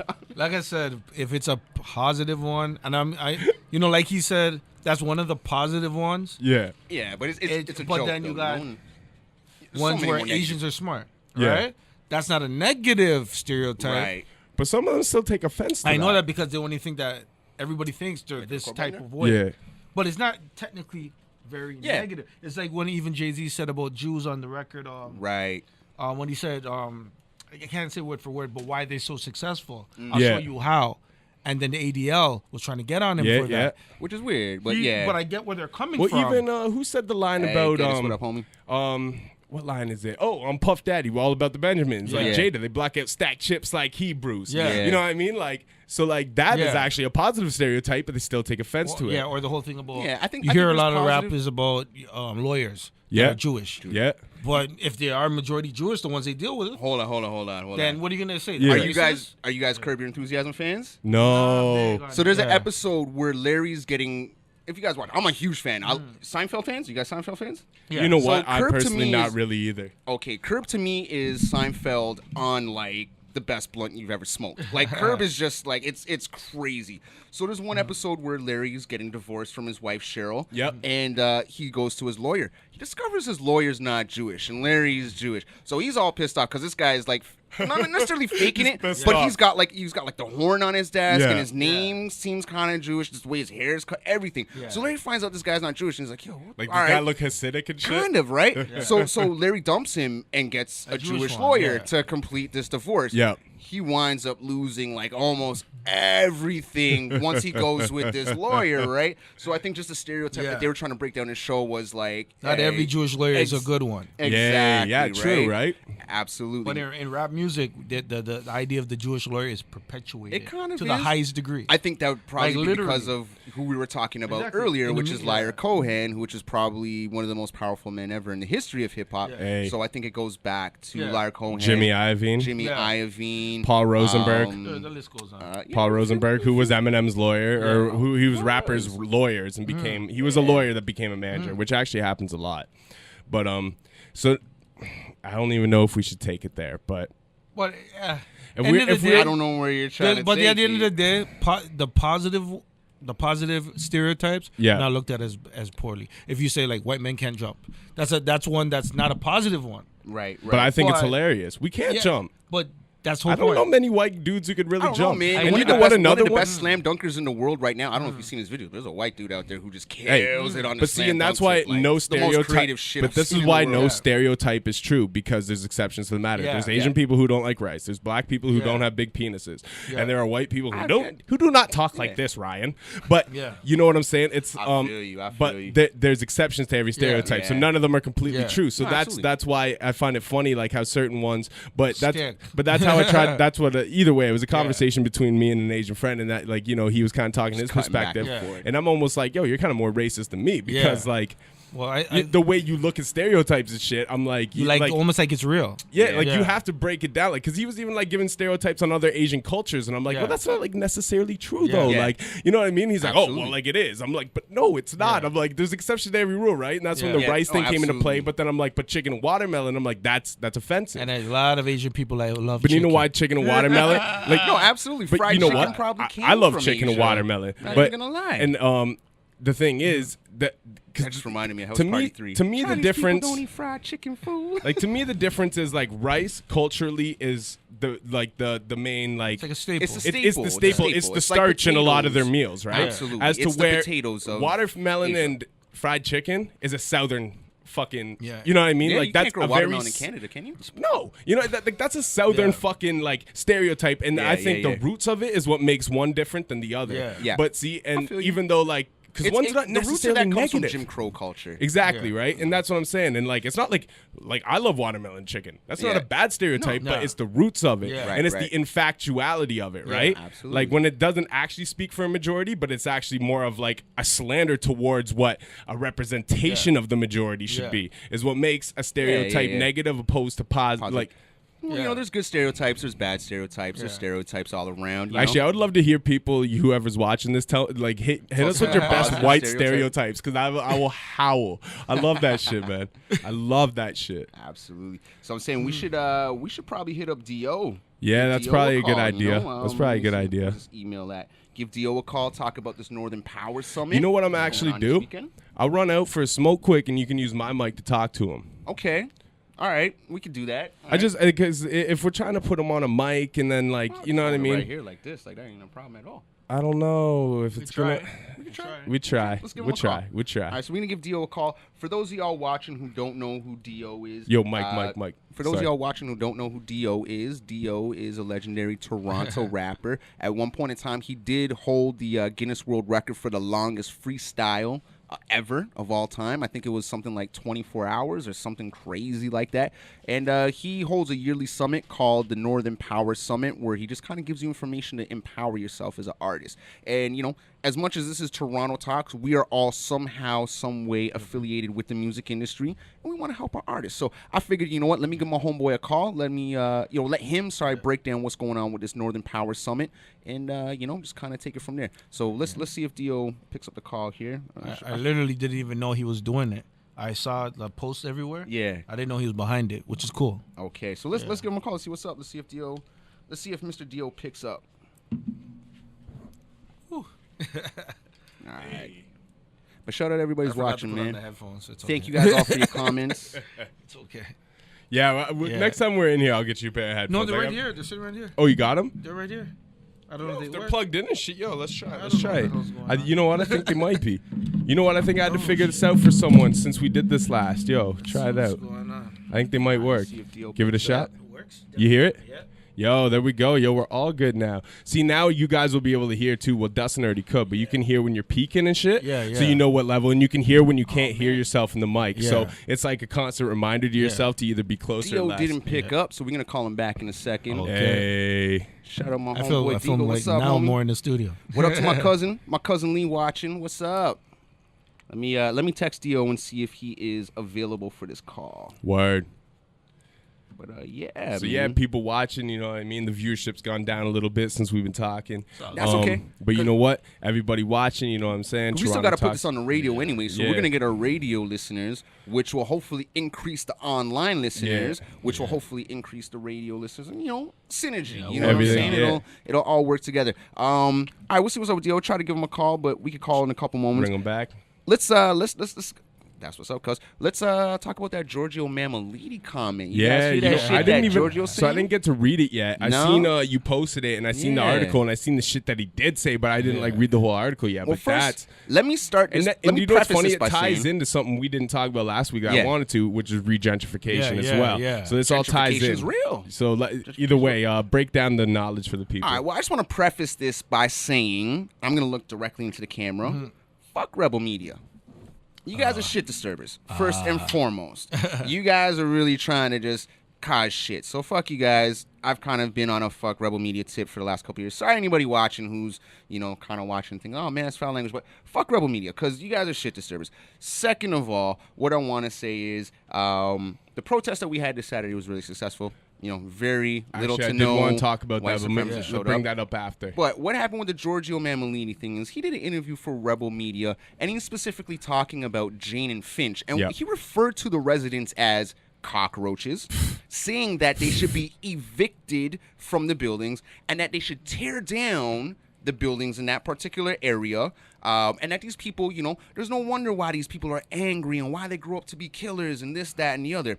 And what I think is, that's really, really, really messed up. To refer to people as cockroaches. I agree with you completely. I just want to ask a question before you continue. Why does he want to tear it down? Is it to regentrify? Is it to build condos? He wants to build a more integrated. Continue with your point. We'll follow up on this complex. After. So, one, referring to people as cockroaches, that's just completely dehumanizing those people. Two, to classify an entire area and pretty much say you need to razz this entire area. These people pretty much saying no wonder they grow up angry and they go on to kill people and this, that, and the other. You're just classifying an entire area. You're just saying the whole area is scum. You're saying that there's nobody in that area who's of any decency or anything of that nature. When there are plenty of people who've grown up in that area who are decent, and they're probably, I would say 90%. If to not 95% people who are more decent than the 5% who are indecent. You know what I'm saying? Like just how it particularly is. But the main thing is when politicians start, and again, there was another politician who came out and said some similar stuff this weekend as well. And when these politicians start catering to just that type of attitude, and start saying that stuff, it kind of gets really, really, really, really nasty. And we're seeing that in the South. It's the most dehumanizing thing in the world. Right. And I'm not glad, but I like how it tied into actually something that I really wanted to talk about that we were discussing before the show last week. Right. Yeah. And it ties right into it, and it is regentrification. In my opinion, so firstly, this is my example I like to build on, just like, give people groundwork for, because, people in our generation, they don't even realize, if you don't learn your history, you're doomed to repeat it, right? And you have to understand history to understand why things are the way they are. Everybody grows up in this world we live in, and they're like, things are the way they are. Absolutely. I know they're like this because someone before us thought better. You know what I mean? Like, they don't even think about it. But when you learn why a lot of things are the way they are, you're like, this is for a fucked up reason. You know what I mean? Right. So, and this is what the root cause. Exactly. Because everything builds from a root cause, and then it continues, right? Well, I think we're in the industry of not solving problems at the root cause. We're just in the industry of kind of like Band-Aids. applying topical. Band-Aids. Right. You know what? And that is a whole nother conversation. Cream. That's a whole nother conversation. Because we could talk about Band-Aids. GMOs. We could talk about Big Farm. We could talk but I'm about. just talking sociological. I know, but I'm saying Band-Aid is the way of capitalism. Yeah. And this is a whole nother thing. Like, we almost need a whole other episode. I'm going to write that shit down. Where's the pen? Band-Aid. Band-Aid. No, Band-Aid. Remind me, Band-Aid. Nellie's face. Nellie's face. Yeah, we got to remember that. That's like a whole conversation. Solution problems, but what we were discussing, though, was regentrification. And so what, like, the thing I think is crazy is, okay, so firstly, in Toronto to me, watching half a Regent get torn down, to me was just like disgusting. Because firstly, Regent Park is the first project. They were. And I don't know about the world, but North America. So when you look at what happened with the Cross Bronx Expressway in New York City and stuff, and the way that they treated the Italians and Irish and Polish people differently than the black people, and the black people and the Latino people and the segregated colored people got to live in these fucking compiled houses they live. All of these blueprints and maps were built actually from the Toronto. First projects we built, Regent Park. That's now, crazy. I think it's fucked up when you create this type of a system and then what? Now all of a sudden, because it's more beneficial to build a skyscraper there and it's more profitable for the city and white people who got fucking money, you're gonna be like, all right, well, you know what? We can justify taking these people out and tearing them down. Like, see, to me, I'm like, all right, firstly, I don't agree with projects. I don't agree with that shit to begin with. That's 100% true. But if you're going to have this type of system and this is something you're going to implement, then you got to live with the fucking repercussions. Yeah. You can't come into someone's neighborhood and be like, you got to move now. Well, there's one place we could look at. Chicago. What happened after they tore down the Cabrini Green projects? What happened after 2002, 2003? They tore down those projects. The crime went through the roof because what happens is you're dispersing people who were involved, let's say, in that particular, but they live in one particular. Some. No, I'm using that just as a loose term. This is how they think. Yeah. But they're dispersing some people who live in a particular area who are involved in a particular life, and now they have to move out to other areas, and they have to kind of like, reintegrate themselves. You know what I mean? And it caused a huge explosion in Chicago as far as crime, And if they're to go in and, let's say, tear down Gene and Fish, where are those people going to live? Where are those people going to move? They're going to have to move to other parts somewhere. Of this. Exactly. Now, what happens a lot of times, Regent Park, right? But what happens in a lot of times in a controlled regentrification, right? Is like what happened with the Cross Bronx Expressway. Right. They offer, in that case, they offered people who weren't as dark better opportunities than the people who were. Right. Not saying maybe this is the more money. Not saying more money coming. Yeah, well, they got compensation as to where a lot of the colored families actually didn't get the compensation. Right. Yeah. And they got offered spots that were in like southern New Jersey or what, like, you know what I mean? Like they were still far away, more outskirts, but it was like they got compensated for it, as to where the colored people, a large majority of them, they built up these large domiciles. I'm not going to compare them to prisons exactly, but they're very similar in a, like if you think about a way of life you got to live, a very fucking, very, very bland fucking cement, concrete fucking slab of apartments. And you just cram a bunch of people into it. Like, firstly, if you're going to put that many people living in a building, unless they're people paying for a condo who got money, like if you're putting the people who have nothing all together in a fucking, it's going to be a melting pot. You have no other choice but it to become a high crime rate. But the thing, I think it's conscribed because these people wanted it. They're going to kill each other because one big point, and something Trey D said in an interview with Vlad, but something Trey D said, and that really resonated with me too, is that proximity is the cause of most crimes. And that's why a lot of times in the black or the black Latino communities, which are largely populated, is people killing each other because everything's proximity. So you're not going out to fucking Forest Hills or whatever to rob the fucking people when they're not home because you're stuck in your neighborhood. You might not even got money to get on the fucking bus to get to that neighborhood. Let alone, you know what I mean? But what you can see in your immediate reach is dude on the corner with the gold chain who you know has been hustling for 5 years. You know what I mean? And it might not be that hard for you to conscribe with a homie or two to get a Glock or something and, you know, pull something off. You might not have it, but you and a couple, you know what I mean? But proximity is everything. Well, what I want to say, too, is... Oh, sorry, go ahead. Sorry, just to finish the point was just like, you know, with the Cross Bronx Expressway, they almost like perfectly conscribed it. So like certain people go to a certain area where they can just attack themselves. And then the rest of these people, we're going to put them in other areas and we're actually going to give them compensation. If anything, it should have been vice versa. These people should have got the fucking compensation. But no, we'll give you subsidized housing and instead of compensating you, and we'll give these, you know what I mean? Well, but that's how it's conscribed. But with something like, you know, what you say in Chicago, I just think it's nuts because if you're going to pull this type of system, you gotta like you don't expect it to be the way it is. You're just dispersing them everywhere. You didn't give nobody nothing because you've already probably created this community from some sort of regentrification prior in the past. And so now you got all these concentrated people here who have not much going for them. You know what I mean? And now you're just gonna disperse them. Now that's like. Well, I want to say another problem too. You got people with opportunity everywhere now. You expect something good out of them. Like that's ridiculous, but I think it's ridiculous in a full, regardless. No doubt. And another problem too is like, you know, when you start to regentrify and people come into your neighborhood who have more money, but some of the people still stay behind because they see some opportunities, i.e., let's say a few of the drug dealers. Now you're dealing with a neighborhood that has more money. So instead of selling street morals. No, not even just that. So instead of, let's say, selling, you know, rock, making your money off rock. Now you got people who want the powder, but they want bigger quantities of the powder. Now you got people who want heroin. They want bigger quantities of heroin. So now it becomes bigger market. However, now that it's a bigger market, some of those same people who were in that neighborhood before, who that was their territory, they want back in. They want a bigger slice of that, right? So now you create bigger drug wars because in suburbia, drugs aren't looked at the same. Right there. That's drugs, science. you know what I'm saying? In suburbia, drugs, cops will shoot it aside. That's why you have bigger opiate problems there. And there's no such thing as turf wars in suburbs. Absolutely, right? But now all of a sudden you have people from the suburbs coming down because this area has been gentrified. They want the suburb drugs. The suburb drugs bring the suburb drug money.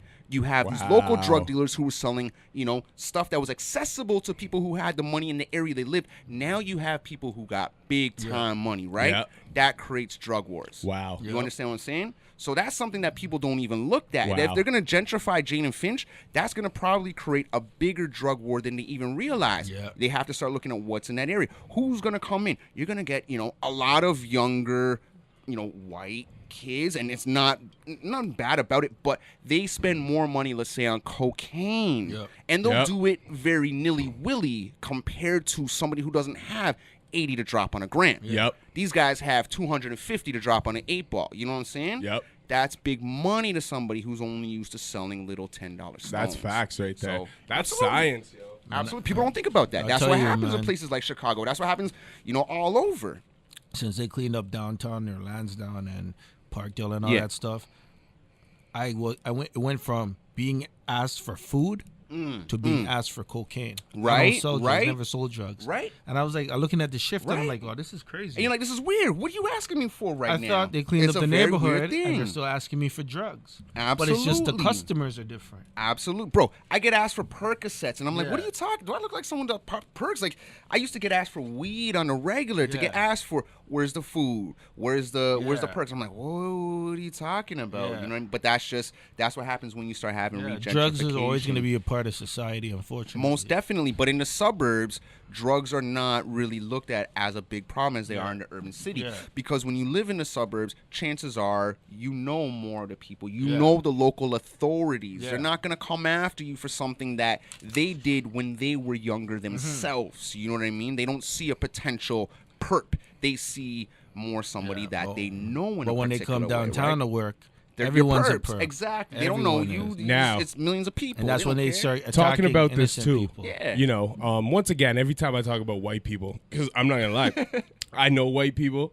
Firstly, I don't even like to identify as white, but just to put it in a simple no, not even that. Actually, Caucasian, the term of that comes from it comes from the Caucasus Mountains. Well, exactly. It comes from a German ideology, not scientifically based. There's one idiot. He's like, well, I think white people, almost like Hitler ideology. But was like, these people are the most beautiful people. So he decided that white people, who are actually the most unnatural people, we came from the Caucasus Mountains. And it's this unscientifically based fucking nonsense. So Caucasian isn't even the word. What I like to identify is Polish, English, Irish, Canadian. Wasp.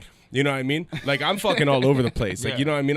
But the only reason I say white is because so many white people just simply identify as white and don't think about their history. Right? It goes back to our stereotype thing. Exactly. That's just what society but the one thing, what you guys are just talking about, and it's about the gentrification, the white kids movement and stuff like this.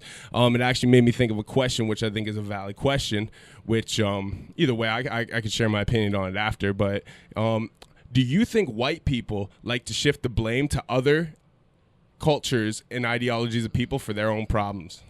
Depends what the problem is. Well, there's a great example right there. So you guys are talking about the white guys moving their neighborhood. Now they got coke, they got this stuff and stuff. We want to, mainstream white America wants to depict, colored people as the drug dealers, the this, the that. It's like, it's almost like they shift the blame of something like, because are white people, to my at least I would say so. I would like to know your guys' opinion. But white people are the most fucked up people on this planet. All the people who do the most fucked up crimes, who chop people to shit with axes. As a white guy who said that, I did not. The people who do the most fucked up crimes, they chop people with axes and they eat their flesh and they do all this fucked up shit. It's white people, man. White people are these psychotic. On that same note, though, you could look at and they the don't horoscope. like to take blame. No, hold on. At the same time, though, stereotypes, but.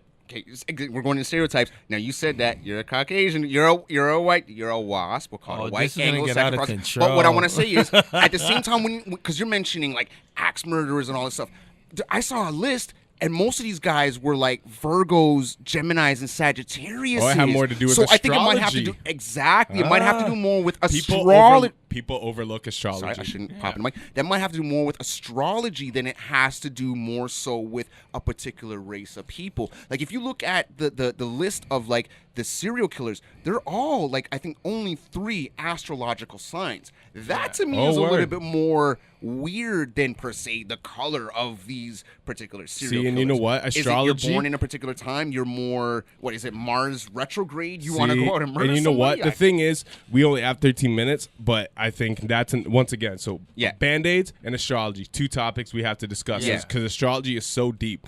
All religions in this world pretty much are based on astrology. Right? So that is a huge conversation science, for us to have. Yeah. But even still, just to remove the astrology from it, because that's very interesting. So we'll have to talk about that when we do bring this back up. But look, man, look at all the fucking weird people, man. Are fucking white people, man. I'm telling you. But yet white media wants to project that these people are evil and these people kill people and these do that. Like, I'll put it. I think the scariest thing is a fucking white person, man. They'll fucking do some stupid shit to you for no fucking reason. They're fucking they can find justifications and reasons for the dumbest shit. They like, stand your ground. I'll put it like this. It's debatable. The thing is, when a system is set up a certain way for people to think a certain way, to believe that they're that's why I think so many of them think that way. I don't put it on the mass of white people. I put on the conditioning. I agree. That it comes down. I do agree. It comes to conditioning. 100%. They don't know better because they're in a system that, they think is for them. Well, do you know what another thing I think is too? Is the fact, like, how many really poor white people are the people who do these fucked up crimes like Jeffrey Dahmer's and shit. I think a lot of times it's people that were maybe not fully privileged, but had that white privilege. You know what I mean? Like middle class in a time when a lot of people weren't middle class. Things of these kind of natures. Like, I think you really need to be someone, because like what they say, idle hands do the devil's work.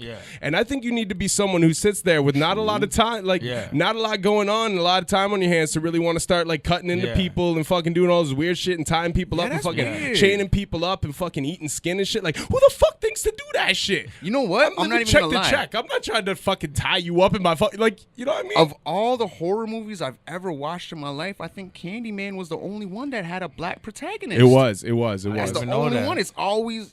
You might be onto something here, Maloney, but you said it, not me. Yo, white people are fucked up, man. And one thing I like that Lord Jamar says is he refuses to use the word white supremacy when talking about people who push a white agenda. He calls it white insanity. And I think that's very real. White insanity, I think, is very real. I know so many white people right now who I've had debates with, heated with, and they're partly who that post I made was about. But you know what I mean? I know so many people who are going to like watch this and be like, fuck you, Malone. Almost, you know what I mean? That's horrible. These people these people won't even consider themselves racist, but they're gonna be like, "What? Like you're being racist towards your own people?" I think anyone can be a serial firstly, killer, you ain't my people, because we're all different fucking cultures. We just consider ourselves this one holy fucking stupid thing. Have you ever studied stats of serial killers from other parts of the world? Though, do they exist in other parts of the world? I know. Are there serial killers, I'm pretty sure Western. Western civilization and like Europe and Britain are the homes to most serial killers. They don't really exist in many other countries. That's why I don't think you hear about them. Genocides happen, things happen, but everything has a purpose. Like in other places in the world. He's from the UK, right? Jack the Ripper. Yep. He was the first, if I'm not mistaken. But the UK was on the Western world tip before we even were. You know what I mean? We're just like a reprint of that on another continent. But let's be honest. If Bruce Lee had got pissed off, he could have killed 100 motherfuckers and nobody would have been able to do anything to him. So shout out to Bruce Lee for not. Hey, shout out to Bruce Lee for not being crazy. But you know what? They did get his son, the Crow. Yeah, man. Oh, rest in peace, Brandon Lee. I said that in a line years ago, like Brandon Lee killing MC during his act. Oh, wow. Do you think that family's cursed? The Lee family? You know what? I think personally, this is going back to dismantling and stuff. Theory guy, No, I'm not a conspiracy guy. I'm a conspiracy guy. You're a conspiracist. I don't believe when Jay-Z throws up the rock, it's an Illuminati sign. And I don't believe all these outlandish conspiracy theories people put out. See, and that's why I like to I think there's a defined difference in a true conspiracy and a conspiracy theory. But an agenda, once again, that has been pushed by white mainstream media in the Western world for the last, at least since Bush's fucking, the whole 9/11 shit, if not even before that, was anytime someone said something about the government, a huge thing that was pushed on like different media outlets. And you can look, like, there's a history of the word the combination of conspiracy theory. Because people, their brains are very simple. You relate things to things, right? Like, what's a 2-word combo? Like, 6-pack. You know what I mean? You think of muscles or you think of beer. A 6-pack. But you know what I mean? Right. 2 words can become a combination of almost a single word. And what was done is, I believe there was a huge thing when, especially in the time of the internet, when people could start finding information more freely, and people who spoke out about information they knew. there was a huge campaign put out through mainstream media, Viacom, via all these types of things, where conspiracy theory needed to be a bundle package. You couldn't talk about a conspiracy anymore. The only time you talk about conspiracy is if it's conspiracy to murder or conspiracy to drug trade. But aside from that, conspiracy had to be bundled with the word theory. Okay. And then as conspiracy theory becomes, and now when you hear the word conspiracy, you think more of conspiracy theory. Like you don't even relate it to an actual conspiracy anymore. So you anymore. automatically assume like kind of like a crazy sense of the person. Yeah. The person talking about a conspiracy, you automatically assume they're crazy because it's mental ideology. It's brainwashing. You've embedded the thought conspiracy theory. And that's something that like, and there's big, like you can read articles on this and stuff and like the usage of that pairing of words, and it's very deep. Like there's a deep history in it. And it's like, it's actually very real. And human minds are very simple. It's not hard to control us. There's a movie Mel Gibson did called Conspiracy Theory with Julia Roberts. Yeah, you know it's crazy. And that's a good movie. I like that movie. That was a good movie. See, the thing was, sorry, not to cut you off. Remember your point, but the one thing I want to say is a very valid point is this. Yeah. There's a difference between a conspiracy and a conspiracy theory. Yeah. A conspiracy exists if there is factual. Not even, it doesn't even have to be proof yet. Okay. But if there's, it's like in a court of law. If you're to accuse somebody of murder, if you're gonna accuse somebody of murder, but you don't have physical evidence, you can book enough evidence, plausibility. Exactly. It has to do with plausibility. Reasonable doubt, now, if there's a reasonable doubt is exactly what I'm looking for. Reasonable doubt is how you would get out of it, but that's exactly what I'm looking for. Within if there's enough ideology behind an idea, that can't be proven without reasonable doubt, like you then have a conspiracy. It's not a theory, because it's not a theory if there's enough evidence stacked up against the ideology of it. And that's the difference. Everybody looks, when you have a conspiracy, they're like, oh, well, conspiracy theory. But it's not that. A conspiracy theory is an idea based on something that you don't have the factual evidence to back up to have an actual conspiracy to fight against. It's just a theory. And that's why I don't believe in all this stupid shit like Jay-Z throwing up the diamond and certain shots and videos is Illuminati ideology. Illuminati is not a real thing. Illuminati is what stupid people use to point a finger at the 1%. Definitely exist. Yeah, Masons exist. All these things exist, but they exist in different levels. Like there's a Mason lodge right by my house. There is. But what I'm trying to say is these things exist, but they don't exist in the way people look at them. Like people look at like Freemasons and the Illuminati is this magical force that runs everything in the world. Central banking systems is this a magical force. They influence all the powerful people around the globe and have been ever since they funded both sides of the war with France and fucking Britain in fucking 1794 or whatever. But either way, like, this is what the Illuminati is. It's central banking systems. It's the 1% of people on the planet that control most of the wealth. This is what the Illuminati is, but people are so dumb to fucking research and look at shit that's factual. They're like, oh, it's Illuminati. There's it's the boogeyman. It's the boogeyman. It's when you lose shit around your house and it's a ghost. Do you know what I mean? It's a fucking scapegoat. It's just the ability to blame somebody other than yourself for something that you can't understand or you can't fully comprehend and break down. Exactly. Absolutely. No, I agree, man. They exist. And you know what? I've done my research on the Illuminati and Masons. I love doing the research on the Illuminati. They're alchemists. It's entertaining as hell. They're alchemists. I would like to think that I'm an alchemist. Like The Alchemist is my favorite book. Shout out Paulo Coelho. I've read that book at least 5 times in my life, and I try to read it at least once every 18 months to recenter myself. So anyone out there who's never read The Alchemist, go read that book. And alchemy is the ability to turn lead to gold. Like that's the literal meaning of alchemy. I used that in a punchline once too. Right? You know, writing rhymes to go gold. The Alchemist is also a dope producer. But you know, it is what it's just the ability to blame somebody for something you can't comprehend. That's exactly it. But what I'm learning, those are conspiracy theorists. But what I'm learning here in this conversation is that you are definitely the conspiracy dude of this trio here. Oh yeah, you like to go deep. No, you know what? Things don't happen for no reason. A lot of people like to get benefit of the doubt, and even the same way we talk about Public Enemy being dismantled. That's why I disagree with you 100%. Because there's no way you're gonna have a government, and it's not even the government; it's higher than the government. Like the CIA is the secret operatives of the fucking 1% of the planet. You know what I mean? Like they don't have to answer to any laws; they do what the fuck they want. Which is why this whole Trump versus the CIA thing is kind of weird because the CIA is because he's not 1%. Everybody in what people don't realize about he Trump, is 1%. No, he's not. People think the 1% of the 1%. No, people think no. He comes from wealth. Trump is not near as rich as people think. Did you know over 80% of the buildings in the world that have Trump's, but over 80% 80% of the building. Like, people look at him like he's a real estate god. No, he's not. You what he are did not a Christopher Nolan fan. No, he created a business off of his name, and that's what he did. 85%, if not more, of the buildings on this planet that have Donald Trump's name on it, he does not own a single piece Maloney. of. He fucking Mr. leases Maloney. his name. Let me cut for you a off. paycheck. It's like a commercial. Let me cut you off really quick. What industry are you involved in? Hip-hop.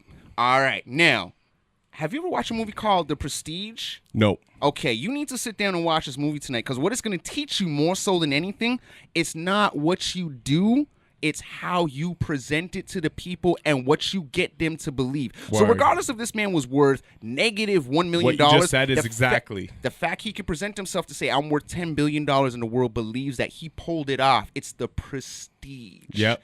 That's what most of the people, that's what 99.9% of the people do not get in this world. Word. It is not That's what facts. you do, it is how you present it. You do it. It's how you present it. It is the image that you know pull what? off. You can if you can pull off and make people believe something even though that's not what you are, you can conquer and con the world at the same time. It's the prestige. That's all it is. No, you know what? That's true. You need facts. to watch that movie. That's but true that's facts. What that's true what facts. he is You're the master, and he is a of master doing. of that. But the only thing I was arguing is saying he's not part of the 1%.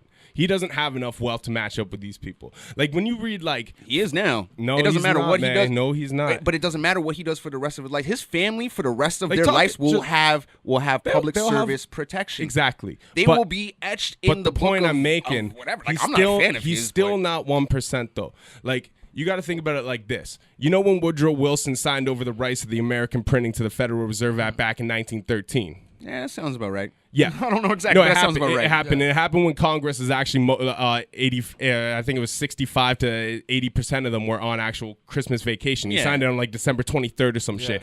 So most of Congress wasn't even there. Yeah. He sold this. He sold the rights of the printing of the American money over to the Federal Reserve. And this is not conspiracy theory. This is fact. Like, you can research this. And this is why I say, like, Illuminati is a blanket. It's a scapegoat. Yeah. But either way, he signed it over. But do you know what it was sold over to? It was sold over to, like, as a corporation, like something that's on the stock market. It was sold over to 200 shareholders. Do you know what the difference is between this and a lot of businesses? No. Well, I think maybe laws have changed, but either way, these shareholders are private and to this day have not had to release their identity. So there are 200 people who invested in the wanting to print America's money. Yeah. But from what I understand, the printing of America's dollars is done by the Rothschild family in London City. I wonder how many shares they own in that 200. Maybe they own all of them. The thing is, we don't know. That's possible. The Federal Reserve, which prints American money, which is the money, the monetary standard we trade oil in, we trade petroleum in, which makes it the currency of the planet. It makes it the currency of the planet, and it is controlled by a private shareholder of 200 individuals. I'm gonna look that up. That is it. That that is absolutely insane. And if you look, people always talk about America's debt to China. They talk about all this. If you look, you can look. There's pie graphs online. You can look. Every single year, America owes at least more than, like, they might owe China, let's say on an annual basis, is 20 to 25% of their 100% of debt is owed to China. It's always almost usually double, if not more, to their own banking system, the Federal Reserve. They borrow money and it gets printed off for them. And you know what happened? When Nixon took them off the gold stamp, off the gold back, they no longer had to put up assets. And that's why Fort Knox has not been counted. The gold in Fort Knox has not been counted since 1952. Wow. This guy knows his numbers. These motherfuckers are playing with monopoly money, and the world is trading monopoly money. Now, that's the crazy shit about it. But this is what that's the point I'm making here, is that those 200 motherfuckers who own that printing system and just that country alone, they got a lot more money than your Bill Gateses, your Jay-Z's, all these people that fucking media wants to put out as the rich people. And that's why I say Donald Trump is not even anywhere near the fucking 1%. I get that. No, he's not as far as the wealth. He's definitely working for him. As far as where he's gonna be, for the rest of his life. He's an agenda. He's an agenda. I'm not a fan of the guy, but at this particular point in time, like, his family's legacy will be up there. You know what I mean? Like, he accomplished something that no one ever accomplished. Yo, no disrespect. Jay and Bay got a legacy, but they're never touching the 1%. You know what? But that being said, I want to give a big shout out to it doesn't matter. People who buy shit like that are flaunting. You know what I mean? I bet you the 200 people with the private shareholders of the Federal Reserve, I bet you half of them have fucking mansions that are 20 times bigger than Jay-Z's, like Rothschilds and shit. Yeah. I bet you the other half live in fucking like condos. You know what I mean? No, but Jay-Z's literally, him and Beyonce literally just bought the 3rd biggest house in the United States of America. But that's like that. It's it's that street in them still. They're like, yeah, we got to flash on you. We can afford to flash on you this hard now, so we're gonna. But like, you know. When I can afford my Audi, the richest people don't do that. They don't flaunt. That's why you don't know who the fuck they are. That's why their names are private when they own literally the most profitable banking system in the world. We trade oil off of Maloney's going in today, bro. He's pissed. He's going in on the planet is monopoly, man. It's a fucking joke. It's a sham. No, the thing that kills me though is like you see a stat and it's like this world is like $25 billion or $25 trillion in debt. It's like in debt to who, man? We don't owe no money to no 200 aliens. idiots. We don't owe them to Mars. 200. Yes. Well, to those 200 idiots. You guys are idiots. That's all I'm gonna say. Because if I say anything more than you guys are idiots, I might wind up dead. Hey, so right? You guys are idiots. You know what I mean? But we're at the end of our program now, so everybody, let the people know who you are once again, and promote anything you got going on, and we'll bounce out. Yeah. Dustin Wareham, DJ D's Nuts, 80s favorite babies all day. We got a show coming up next Friday at the Rock Pile West. DJ Ace is judging. I'm trying to win a show to New York. You know what I'm saying? So support. I'm trying to do that. And then on the 25th, I'm doing a show for my boy Chief Wrecker. You know what I'm saying? Shout out to him. It's his album release party. So we doing that. I think that's out somewhere in Scarborough. But that's what we up to for the next couple days. And yeah, man, hit me up online. And what you got coming up? Shit. Sorry, man. Mike Stoan. The event is this Saturday. It's a 420 pop-up shop. Yeah, I want to come to that. Edibles, accessories, etc. It's RSVP. It's free. Get high. Buy some edibles. Hey, it's gonna be dope. And the Power Summit, Northern and Power Dio, Summit. We tried to call you, but you didn't answer. Yeah. So hopefully, just come in person like next week or something. We want to talk to you still. But either way. Breaking Records Radio, your host Maloney, every Saturday, 8 p.m., Tuesday, 2 and 10 p.m. That's www.maximumfm.ca. Shout There's out Chris the link Jackson. right motherfucking Shout out Mike Boogie. My ugly ass head. You know what I mean? White people are fucked up in their heads. Hey, we didn't say that. I ain't put nothing on you. I ain't put nothing on y'all. I ain't put nothing on y'all. No. Get us on camera. We didn't say that. We did not make that comment at all. This man made that comment. He's the one who made that comment. Don't put that on us at all, baby. Don't put that on us. That's me. Oh Lord, you know what I'm saying? Jesus Christ! You can repeat that. I don't not make that. But the thing is, I don't believe in white. White's nonsense. That's just stupid. You know what I mean? Just leave it lacking pigment. No. All the race classifications are ridiculous. They're all ridiculous. Everything's cultural. Man. You are what you are, and that's it. Black doesn't exist. White doesn't exist. Yellow, red, none of this shit exists. Your culture exists. No, absolutely, man. I make my friends based on who makes me laugh. You guys make me laugh. Exactly. You guys are my boys. You know what I'm saying? That being said, you guys are my boys, and I would love to smoke a blunt with y'all after we're done recording this. Yeah, let's get it. So thank you, people, for listening. We'll hit y'all next week. Turono Talks, and don't pronounce the T, motherfucker. Turono Talks, baby. One love. Peace.